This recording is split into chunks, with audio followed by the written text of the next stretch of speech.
Nah, itu tadi kita bicara tentang bab pendahuluan teman-teman. Nah, selanjutnya kita bicara tentang bab literatur review.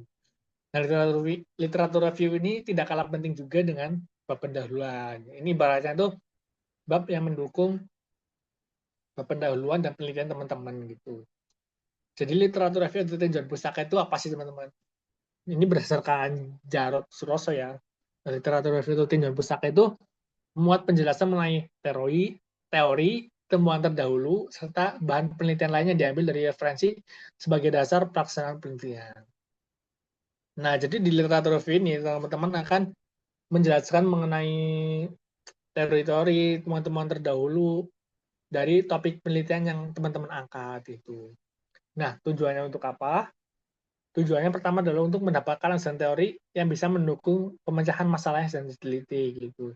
Nah, ketika kita menelusuri permasalahan, itu kan pasti kan ada teori-teori atau penelitian terdahulu kan yang menyatakan atau yang mengaitkan dengan permasalahan tersebut.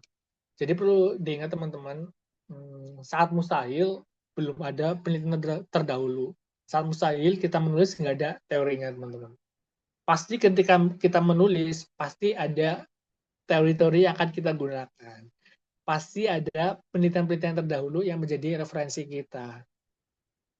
Sangat tidak mungkin jika suatu penelitian itu pure nggak ada teori dan nggak ada penelitian terdahulu. Gitu.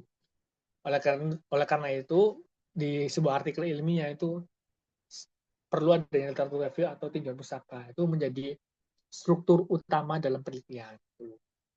Lalu yang kedua, teori yang didapatkan itu merupakan langkah awal agar peneliti dapat lebih memahami permasalahan yang sedang diteliti dengan benar sesuai dengan rangka berpikir ilmiah gitu. Maksudnya seperti apa gitu. Nah, misalnya teman-teman ingin membahas terkait permasalahan, misalnya permasalahan impor gitu. Nah, teman-teman bisa menyajikan teori atau konsep impor itu seperti apa sih, konsep nilai pembelian itu seperti apa sih gitu. Teman-teman juga bisa menyajikan penelitian-penelitian terdahulu terkait impor gitu, terkait permasalahan-permasalahan impor yang tadi di Indonesia gitu. Misalnya terkait penyelundupan impor gitu. Lalu terkait misal bea masuk anti dumping gitu atau misal kebijakan-kebijakan impor yang ternyata merugikan pengusaha-pengusaha lokal gitu. Lalu yang ketiga adalah untuk mendapatkan gambaran yang berkenaan dengan apa yang sudah pernah dikerjakan orang lain sebelumnya. Nah, perlu diketahui, tadi kan sudah dijelaskan bahwa setiap kita menulis pasti udah ada penelitian terdahulu gitu. Nah, penelitian terdahulu itu akan memberikan gambaran nih apa yang akan kita teliti gitu. Jadi kita akan mengaitkan tentang pendapat kita dengan penelitian terdahulu gitu, mengaitkan penelitian kita dengan penelitian terdahulu gitu. Jadi akan saling bersinambungan dan akan saling mendukung gitu teman-teman. Nah yang keempat, kegiatan interview ini tidak mengambil teori dengan cara copy paste saja teman-teman, tapi kita juga menganalisis, meringkas, dan membandingkan hasil penelitian satu dengan yang lain gitu. Nah, jadi kita nggak hanya membaca langsung mengcopy paste langsung masukin aja itu nggak seperti itu teman-teman. Kita harus menganalisis, membaca banyak teori gitu.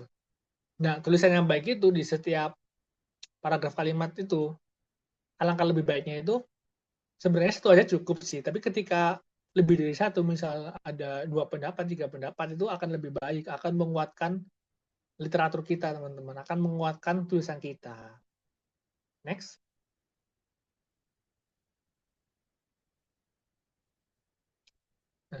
Nah ini suatu pelajaran yang saya dapatkan juga dari Pak Masanto. Mungkin di sini bisa, mungkin Pak Masanto dosen dari teman-teman juga ya. Jadi di bab literatur ini kan tadi saya sudah sebutkan teori sama penelitian terdahulu gitu. Nah yang dimaksud dengan teori itu apa sih dan penelitian terdahulu itu yang seperti apa sih gitu. Jadi yang teori itu tuh yang pertama tuh berisi nama teori gitu. Misal teorinya apa gitu teman-teman sebutkan gitu. Misal teori ekonomi klasik gitu teman-teman sebutkan dan jelaskan gitu. Dan yang kedua kan penjelasan teori. Nah teman-teman jelaskan tuh tadi yang teori teman-teman sebutkan. Lalu yang ketiga asumsi teori gitu. Nah teman-teman kan di dalam penelitian ini kan kita kan menduga suatu permasalahan ya, menduga suatu hipotesis gitu kan. Nah misalnya nih ternyata biaya masuk anti dumping itu bisa meningkatkan kinerja perusahaan di Indonesia atau kinerja perusahaan lokal gitu. Nah, teman-teman uh, memberikan teorinya tuh, teori dari penelitian terdahulu yang bisa mengaitkan uh, sintesa teman-teman, mengaitkan pendapat teman-teman gitu. Jadi teman-teman di sini tidak hanya berasumsi belaka tanpa adanya pendapat orang lain, tanpa adanya teori terdahulu, tapi teman-teman di sini berargumen, menduga dengan dilandaskan pada penelitian atau teori-teori terdahulu juga teman-teman. Nah, yang keempat terkait konsep teori. Nah, misalnya teman-teman nanti kan menceritakan terkait bea masuk anti dumping. Nah, konsep teori dari bea masuk anti dumping itu seperti apa sih gitu. Atau misal terkait tarif cukai itu seperti apa konsepnya. Terus atau misalnya nilai pabean nanti konsepnya seperti apa gitu. Jadi di literatur review ini teman-teman jelaskan gitu. Selaraskan opini yang teman-teman sampaikan di topik penelitian dengan teori-teori yang ada gitu. Jadi nggak semata-mata teman-teman menyampaikan argumen aja. Namanya kan literatur review kan berarti kita kan meninjau sebuah pustaka gitu kan. Teman-teman harus menampilkan teori-teori yang menunjang topik penelitian teman-teman. Nah, definisikan dari teori dari masing-masing variabel. Nah, biasanya secara sederhana di literatur review itu menjelaskan definisi dari teori masing-masing variabel gitu. Misalkan nih, teman-teman ingin membuat penelitian dampak cukai plastik terhadap lingkungan gitu. Nah, teman-teman harus menjelaskan tuh yang dimaksud dengan cukai plastik itu seperti apa sih gitu. Dampak lingkungan yang dimaksud teman-teman itu seperti apa sih gitu. Nah, secara sederhana konsepnya seperti itu. Nah, lalu yang kedua adalah terkait penelitian terdahulu. Nah, mengapa kita perlu meninjau penelitian terdahulu? Kita ingin mengetahui nih kesamaan variabel kita dengan variabel penelitian terdahulu itu seperti apa sih gitu. Nah, ini juga sebagai satu langkah untuk menemukan gap penelitian teman-teman. Nah, misal ada dua variabel kita yang sama dengan penelitian terdahulu gitu. Nah, kita bisa menambahkan variabel lain untuk memberikan gap penelitian gitu. Terus kesamaan objek penelitian kita dengan penelitian terdahulu seperti apa? Kesamaan teori yang kita gunakan dengan penelitian terdahulu itu seperti apa gitu. Lalu kesamaan metode penelitian yang kita gunakan dengan penelitian terdahulu itu seperti apa gitu. Nah, dari kesamaan-kesamaan ini lalu dirangkum dalam suatu penjelasan, teman-teman. Dirangkum menjadi suatu paragraf-paragraf yang terstruktur dan sistematis dan saling berkaitan gitu. Nah, jadi pada intinya literatur review ini berisi terkait teori-teori yang teman-teman gunakan dan penelitian-penelitian terdahulu yang menjadi rujukan bagi topik penelitian teman-teman. Next.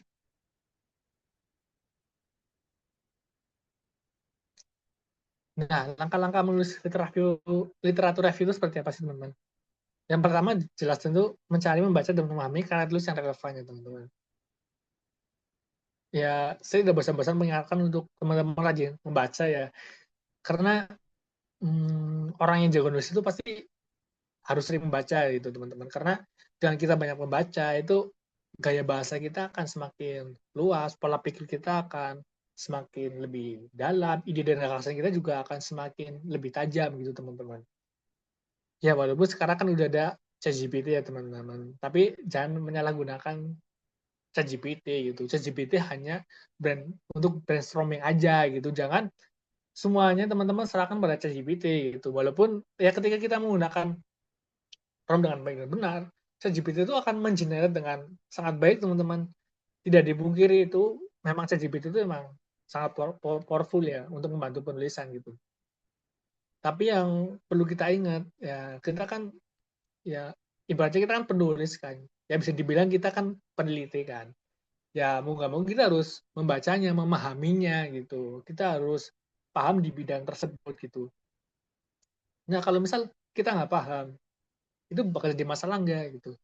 Nah, jawaban saya itu eh, enggak gitu. Kenapa enggak? Karena ketika kita belum paham, tapi kita tertarik terhadap bidang tersebut, tentu kan kita akan mengulik lebih dalam, mengulik lebih tajam terkait bidang yang kita minati tersebut gitu loh. Nah, jadi yang sebelumnya kita nggak paham, jadi lebih paham gitu, teman-teman. Jadi ketika teman-teman emang belum mempelajari hal tersebut, tapi teman-teman tertarik, teman-teman bisa mempelajarinya, mendalaminya gitu. Jadi seorang penulis itu nggak harus dari awalnya dia expert, tapi penulis itu bisa menjadikan diri teman-teman menjadi expert gitu, teman-teman. Lalu yang kedua, memilih sumber data yang jelas. Nah, untuk karya tulis ilmiah itu kan eh, secara hakikatnya kan biasanya kan sumbernya itu dari jurnal ilmiah, dari buku, tesis, disertasi, skripsi gitu teman-teman, atau paper atau proceeding dan lain sebagainya gitu. Sangat tidak dibolehkan sih, tapi tidak dianjurkan untuk mengambil kata-kata dari blogspot atau website-website tertentu gitu, kecuali emang website instansi yang menyajikan data itu nggak masalah sih, karena ada beberapa OJS juga yang harus mensyaratkan 90% dari tulisan itu dari jurnal yang terakreditasi SINTA gitu minimal gitu. Atau kalau misal mau penelitian yang SINTA 2, SINTA 1 atau Scopus itu sumber referensinya juga harus yang setara, misal SINTA 2 juga, SINTA 1 juga, atau yang Scopus gitu. Kecuali ada OJS-OJS yang mungkin masih SINTA 6, SINTA 5 itu masih tidak mensyaratkan referensinya, misal dari jurnal ilmiah yang berada akreditasi SINTA harus sekian, itu enggak gitu. Kecuali ya udah ke SINTA 3 ke atas, itu biasanya udah mensyaratkan tuh banyaknya persyaratan referensi yang kita ambil itu seperti apa gitu, dari mana gitu. Nah, kita mencari referensi itu bisa dari Publish or Perish, dari Google Scholar, Web of Science, Scopus, Emerald, dan media publikasi lainnya. Nah, yang ketiga kita melakukan identifikasi secara mendalam, teman-teman. Jadi apa yang kita baca, kita identifikasikan sebelum kita tuangkan ke dalam bab literatur review. Lalu kita membuat kerangka literatur review juga, teman-teman. Untuk memudahkan itu, alangkah lebih baiknya teman-teman buat kerangka nih. Misal di literatur review itu teman-teman akan membahas apa aja terlebih dahulu itu. Nah, habis itu teman-teman baru cari itu sumber-sumber terkait, teori-teori terkait, penelitian terdahulu terkait itu sebelum teman-teman menuangkan. Nah, setelah itu teman-teman baru membuat literatur review-nya. Nah, untuk mempermudah itu biasanya saya menggunakan rangkuman literatur ya. Nah, ini tuh rangkuman literatur yang dibuat Sesa waktu itu di sebagian narasumber di PSKC pertama. Sesa waktu itu menyampaikan terkait scoping review dan menyampaikan rangkuman literatur yang biasa digunakan itu. Nah, di sini saya juga menyarankan teman-teman ketika membuat literatur review mungkin teman-teman bisa menggunakan bagian ini ya, biar tertata, teman-teman bisa mengonsepnya, membuat rangkuman terlebih dahulu sebelum teman-teman menuangkannya gitu. Karena dengan kita membuatnya secara terkonsep, membuat rangkuman terlebih dahulu, nanti menuangkannya jadi lebih enak, teman-teman, jadi lebih rapi gitu. Nah, sebenarnya metode literatur review ini juga secara umum terbagi menjadi 4, teman-teman. Ada traditional review, systematic mapping studi atau scoping review, systematic review, dan tertiary studi. Ini dijelaskan oleh Pak Hono pada tahun 2016. Nah, biasanya yang kita gunakan untuk menulis literatur review itu biasanya traditional review ya, teman-teman. Karena kita kan hanya untuk menunjang penelitian kita, menunjang penelitian kita gitu, menunjang permasalahan yang kita angkat gitu. Nah, biasanya yang scoping review, SLE, dan tertiary study itu digunakan sebagai metodologi penelitian kualitatif, teman-teman. Untuk sebagai alat untuk memecahkan permasalahan di bab pembahasan hasil gitu. Nah, mungkin ini nanti kedepannya jika teman-teman ingin mempelajari metode kualitatif, baik itu scoping review atau SLR, mungkin bisa dari Sesa langsung nih, karena Sesa kan jagonya kualitatif ya. Dulu juga Sesa kan udah sebagai narasumber di PSKC pertama dulu terkait kualitatif juga, dari PSKC itu Sesa yang jadi narasumber gitu. Next.